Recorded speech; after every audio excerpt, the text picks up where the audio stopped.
আসসালামু আলাইকুম। আজ আপনাদের জন্য নিয়ে এলাম একেবারে রাজকীয় রেসিপি শলা চিংড়ি মাছের মালাইকারি।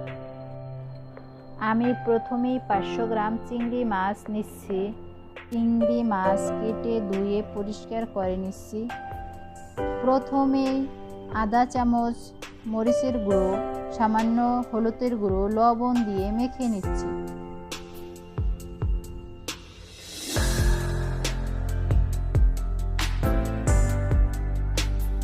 দশ মিনিটের জন্য রেস্টে রেখে দেব। এবারে নারকেলের দুধ বের করে নিচ্ছি।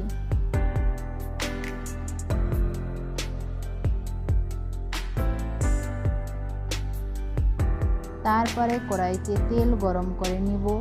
গরম তেলে চিংড়িগুলো ভেজে নেব।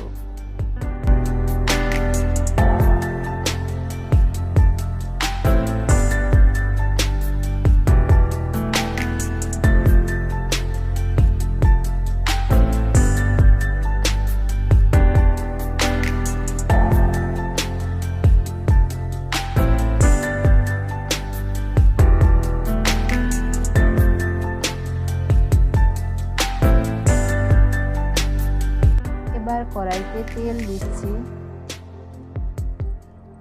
দারচিনি, এলাচ, তেজপাতা দিয়ে ভেজে নেব। আড়াই চামচ পেঁয়াজ বাটা দিচ্ছি। 2 চামচ রসুন বাটা দিচ্ছি। আধা চামচ আদা বাটা দিচ্ছি। ভালো করে ভেজে নেব।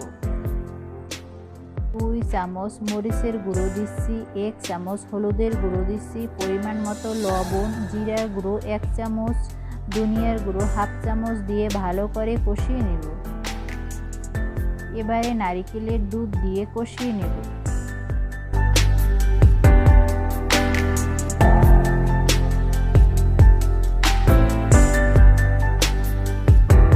বাকি নারকেলের দুধ দিয়ে দিচ্ছি।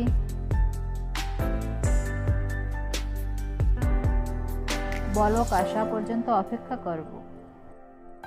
এবারে ভেজে রাখা চিংড়ি মাছ দিচ্ছি।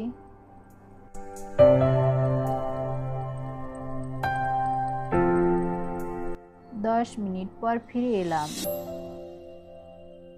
এই ছিল আজকের রেসিপি শলা চিংড়ি মাছের মালাইকারি। ভাত বা পোলাওর সাথে খেতে একেবারে অসাধারণ। ভিডিওটি ভালো লাগলে একটা লাইক দিন। নতুন নতুন ভিডিও পেতে চ্যানেলটি সাবস্ক্রাইব করুন। ভালো থাকুন, সুস্থ থাকুন। আল্লাহ হাফেজ।